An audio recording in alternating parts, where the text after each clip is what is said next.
Welcome, everyone. Today, we're diving into a story that's been passed down as a timeless parable, but honestly, it holds an incredibly powerful, immediate solution for something so many of us struggle with, and that's procrastination. It's the kind of story that completely shifts your perspective on what you value and exactly how you're spending your days. So if you've ever felt like your time is just slipping through your fingers, you are in exactly the right place. Let's start with a really tough question. How much is your time actually worth? Seriously, think about it for a second. If you had to put a strict, absolute price tag on the very next hour of your life, what would it be? It's kind of impossible to answer, right? And that's because we don't usually think of our time in the exact same way we think of our money. To figure out why we struggle with this so much, we're going to look through the eyes of the main character in our story today. Part 1. The Father's Test. A worried parent's unique approach. Okay, let's dive into this. Our story begins in a small village with a deeply frustrated father. See, his son was basically just letting his life pass by without a second thought, wandering aimlessly around the village all day long. But rather than just yelling at him like most parents might, the father decides to try something different. He gives his son 3 incredibly simple instructions.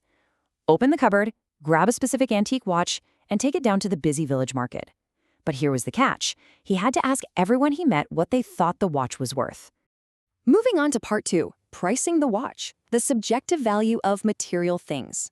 So the son nods, takes the physical watch, and heads straight down to the market. His only job for the day is to show this material object to different folks and get their appraisal. Well, as the boy went from person to person, he got wildly different answers. One villager offered 500 rupees. Another took a closer look and said 800. Yet another confidently priced it at a full 1,000 rupees. Some people gave the same price, sure, but absolutely no one could agree on a single universal value. The material value of the watch was entirely subjective. The boy heads back home, totally bewildered by this lack of consensus. He tells his dad, "Father, literally everyone told me a different price for the watch. Some said 500, some 800, some 1,000. Now, how do you think the father reacts? He doesn't look disappointed at all. He just smiles warmly and tells his son to go put the watch safely away back in the cupboard. Test 1 is officially complete. Part 3, pricing the time. The father flips the script. The very next morning, the father calls his son over again and asks him to bring out that exact same watch. But this time, the rules of the game are completely different. Instead of asking for the price of the physical object, the father gives this brilliant, frankly confusing new instruction. He says, go to the market again, but this time, don't ask the price of the watch. Ask people the price of the time inside this watch. The boy is totally confused, obviously, but he obeys and heads back out. Well, you can probably guess exactly how this went down. When the boy started asking strangers, hey, how much is the time inside this watch worth? The reactions were pretty harsh. People looked at him strangely, they laughed right in his face, or just shooed him away, calling it a foolish question. Trying to put a little price tag on time caused a ton of social friction, and it left the poor kid feeling super embarrassed and just deeply sad. Which brings us to part 4, the watchmaker's wisdom. The mentor reveals the truth. Feeling totally defeated, the boy finally stops at a small shop and asks an old watchmaker his strange question one last time. Actually, let's pause here. How would you handle this? If a young kid walked up to you on the street and asked for the price of the time inside a watch, would you just laugh? Or would you pick up on the deeper meaning?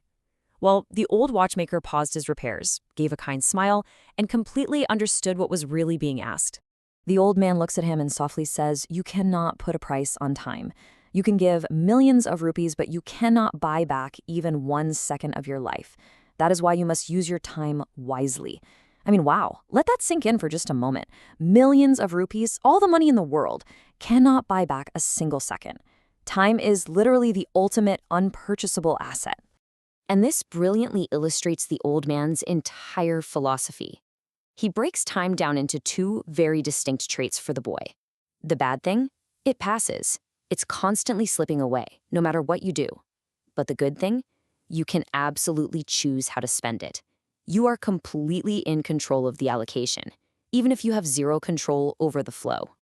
The watchmaker goes on to point out the great equalizer of human existence, 24. Whether you're a billionaire or flat broke, everybody on this planet gets exactly 24 hours in a day. The richest person and the poorest person both get the exact same daily allotment. The only real difference in how their lives turn out is entirely based on how they choose to use those 24 hours. Part 5, the priceless choice. The boy's transformation.